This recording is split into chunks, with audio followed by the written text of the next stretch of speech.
Steve, beautifully said. And this is something I always wanted to ask Roy, because his run was the next spark, and like all those other great legendary characters come. But this is what I want to ask Roy, and I don't think this has ever been asked of Roy. Obviously, you started hiring people that all truly became legends, too. They followed you. Now, you had an eye for detail. So, I mean, you even had a hand with Denny O'Neil, maybe talking to Stan about it and doing it. Yeah. But then you bring in all these other guys. We just talked about Steve Gerber previously. We talked about David Anthony Kraft. And the list goes on and on for you. Starlin, boom. They all became these huge legends. I want to ask you a question. When you looked at a writer and you saw what they did, what were you looking at that you knew that they had to? Where did that come from? Like, because you were almost 100% with these people. What did you look for in that you knew they were going to be something? I've never asked this. I never read their stuff that carefully. You know, they were literate people. But how did you know? They liked the comics. They seemed to kind of understand, the comics. Because even Stan didn't see what you saw, and not always. No, but that's what I'm saying is like, how did you see these people you created, and you Frankenstein monstered these guys into? I think what it is they created themselves. I just kind of recognized them and benefited from it. But what did you see? What did you see that you knew that they were going to be good?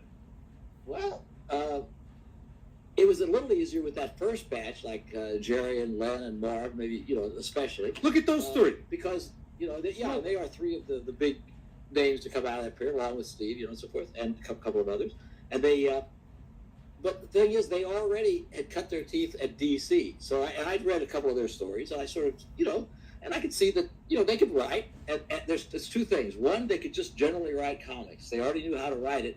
Joe Orlando and Dick Giordano and a couple of others have sort of done my spade work for me in one sense. So, I didn't have to teach them how to write. I could teach somebody to some extent how to write. Because I'd been a teacher, and I could teach and edit, but I didn't have the time, A, and B, I didn't really have the ambition. I hated teaching so much when I was a teacher that I didn't want to spend time teaching people. I wanted people that could do it and everything, and it's not very fair because Stan spent a lot of time teaching me, and I spent almost no time teaching anybody else. I wanted to get people that already knew kind of what they were doing, and my feeling was, if you found the right person, they got the spark, and they've got the talent, and they're literate, and they're interested in Marvel in the first place, and they want to be there. It wasn't like they might have also been happy being at DC, like Len was, like wanted to do Batman or whatever, but they were people who knew Marvel. They had been reading Marvel since pretty much the beginning, which at that stage was about a decade. And all I had to do was see, if they wanted to kind of get into that. And the nice thing is they already had a frame of reference.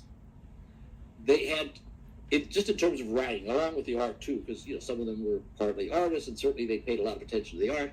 But even in terms of just writing, they had two major frames of reference in particular. They had Stan. I mean, you can't get any bigger than that at Marvel. Mm-hmm. And they had me, which was a lesser extent because it was still like I was kind of a offshoot of Stan in a way. Right. And it would have been nice to see Stan and Jack together in something, but Jack just didn't live long enough. Now, granted, Stan was. I really liked the man. Sometimes I almost loved him, but he looked out for number one, and he sometimes forgot who number two might be, and everything. But then, who's to say Jack was no angel? I mean, I'm not going to stand there and tell bad stories about Jack, but Jack was no angel. I knew a couple of underhanded things that he did too, but not the worst things in the world. But he was. Neither of these guys were angels. We were just all a bunch of people trying to make a living, and sometimes they did things right and smart. Sometimes they did something stupid, and sometimes it was venal. And they were people. They were real people. And the thing is, today it's so mythologized that you got writers now that have no say in anything. They're writing books. It's easy to print a book now and put it out. You got people doing that Jack Kirby book. You got those freaks for Kirby. Stan did nothing. And then you got the people that hate Stan, and you got like that some of these biographies. They met Stan at a convention, and they signed that, and then all of a sudden they know his whole life and all. But that's what. Yeah, but I think the main thing here is, if we want to bring it full circle, is that Roy, you saw these scripts, right? I mean, I'm dying that he threw them away because can you imagine how much those scripts would be worth? I didn't see the plots very often, and some of those increasingly did become like just conversations over the phone and things like that, and sometimes and a lot of times it was with a lot of the artists besides, well, Steve left very soon, but the other artists, Stan, what little he was doing, like in at the beginning of '66, around there, he called me in when he and Romita were going to plot out not just the next issue, but sort of which direction the strip was going to take for months, because Stan had a year or so of not controlling Spider-Man's direction, just reacting to whatever Steve did, and he liked it and he didn't like it, at the same time, because they had different ideas. He just went along with it because it was better than fighting with Steve. And so I'm sitting there, and Stan saw me and said, "You got a strange look on your face, right? What is this?" I said, "Well, I'm just thinking, this idea, you're thinking about where things are going, you're doing this and that." I said, "That's not the way I thought of comics, usually being done in the past." He said, "He's your new artist on Avengers, while Don Heck was off drawing an annual and so forth. I didn't have any choice." Well, it turns out I didn't want a choice. Once I saw his work, And as soon as he got really good, then Stan grabbed him back away from the Avengers and Silver Surfer. So, but I didn't. But John just, developed in his own way, and actually Stan really did things that, in some ways hurt and infuriated John, so that he hated Stan for the rest of his life. That experience over Silver Surfer #4. John remembered that at the end of his days. I was just going to ask him that. We were going to go, because you were talking about John Buscema. Roy, most collectors know, and most people who love art, Silver Surfer #4 is one of the greatest, single comics ever. One of the greatest covers ever. With the inside, it's just so immaculately beautiful. And the genius of Stan Lee or whatever, this is where not apparent that day. Right, not apparent that day. Tell us the story of Silver Surfer #4 through the eyes of Stan Lee. What I know is, of course, I didn't see it through Stan's eyes or John's. What I saw was I'm sitting in the office, and John comes in. I don't think I necessarily knew that they were doing a story with Thor in it, which Silver Surfer goes to Asgard and all that. But John brings it in, and I guess Saul Brodsky was still, but John Reporton was probably working there. John Romita, we were fans of John's stuff, and we had loved what he was doing on Silver Surfer. Remember the preceding issue of Mephisto had been lovely too. Right. And so he brings in this job, and people would want to look over Kirby's, but Kirby would usually just, when he was there, would have gone directly into Stan. But with Buscema, his work was so good, he wasn't doing Kirby type work yet. He was doing enough of it, but he had his own style, and so forth. You wouldn't have confused it with imitation Kirby like you would have a little later. So he brings in this job, and we all want to see it. John doesn't resist that, and so forth. He wasn't pushing it, and to say, that.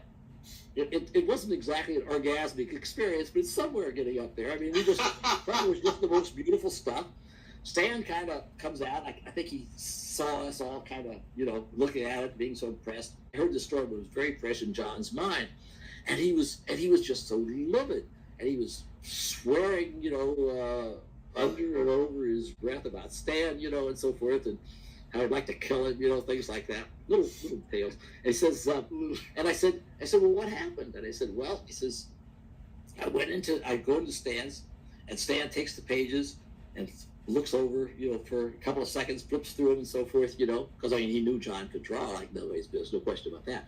And he says, forget everything those guys out there told you. He said, this is all wrong, And he says, and I'll tell you why. And he proceeded to go over it. And the funny thing is, I don't think he had anything changed, but what it was is John had done his own kind of version of Asgard, and it had a little more of an Arthurian look to it. It's not quite the straight Kirby Asgard, it's a little more down to earth, but it's Asgard, but it's an Arthurian kind of Asgard. Anyway, and Stan, that and certain other things, I don't know exactly what all it was. I know that was part of it. Anyway, but he went over the whole job for like a half an hour or so, and he really demoralized the hell out. And that was the end of I never heard John say another kind word about Stan between 1968 or 69, whatever that was, and when he died in 2000 or so. Whenever I ever saw him, he never said anything. Really quick, Stan. Can you imagine looking at those pages and then say like raw, brand new, and saying like, yeah, this is not. Forget what they told you. It's all wrong. Oh my God. Anyway, so he came out and he just, you know, he was livid. He felt he said he felt Stan had totally destroyed his confidence. That's why I'm telling you that while Stan was like one of the great, he really was one of the great editors of comics. But maybe I think he was a great editor partly because he was also the writer, you know, and so forth. Whether he had been a great editor when he wasn't also a writer, I don't know. But he certainly, you know, but he really messed up with Buscema because there was no necessity to make John Buscema hate you for the rest of his life, you know, over a comic book story.